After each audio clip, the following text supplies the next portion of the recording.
Bum, bum, bum, bum, bum, bum, bum.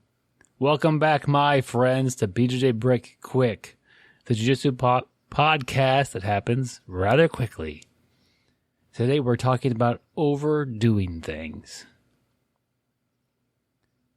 And if your goal is to do jiu-jitsu for a long time, not just a few months or even a year, but to bring it into your lifestyle and have it with you as the years go by, you need to do jiu-jitsu at a sustainable pace.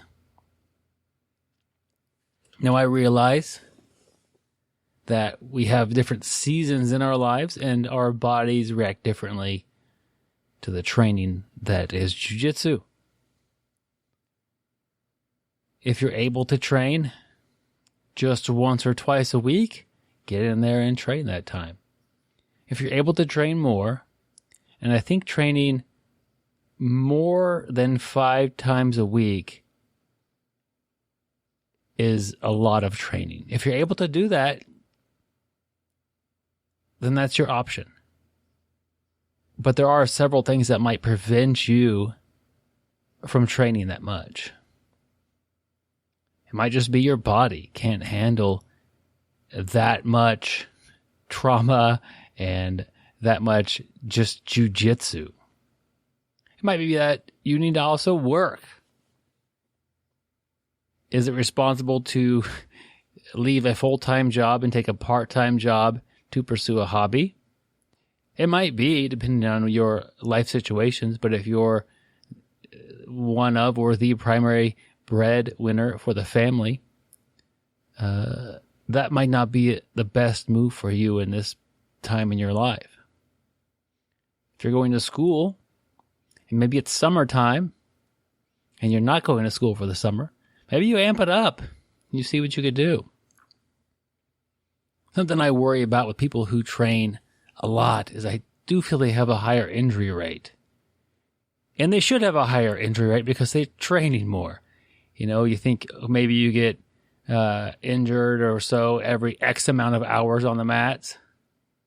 Well, those X amount of hours will go by faster. But they also probably have a higher injury rate because they're pushing their bodies more. And I think that's higher than the justified injury rate that you would just expect with just the more hours on the mats. If you're pushing it past what your body can do. I do remember when I was younger, when I started training, I think I was 22-ish, I could go home and be very sore and wake up in the morning and feel perfectly fine.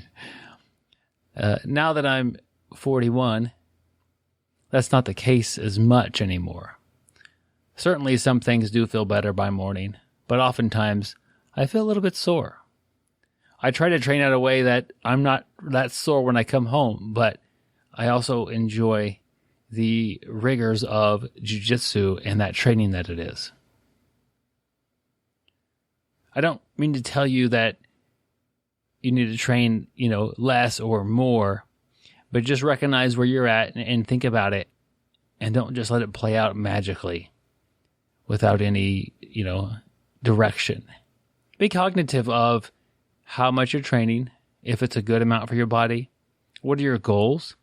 If you regularly train twice a week and you have a tournament that you want to go to in a few months, maybe you start to go to 3 times a week and then 4 times a week and amp that up, all the while trying to avoid those injuries that could be haunting you.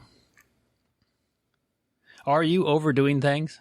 Did I underdo this podcast and miss something major? I'd like to hear that. Comment on our Facebook page on this post or on the YouTube video that comes out. It's hardly a video. It's more of a little audio script with a picture. But I'd love to hear from you guys and see where I left things undiscovered, or maybe I missed some things entirely, or maybe I'm saying this wrong. Anyway, I'd like to wrap things up here.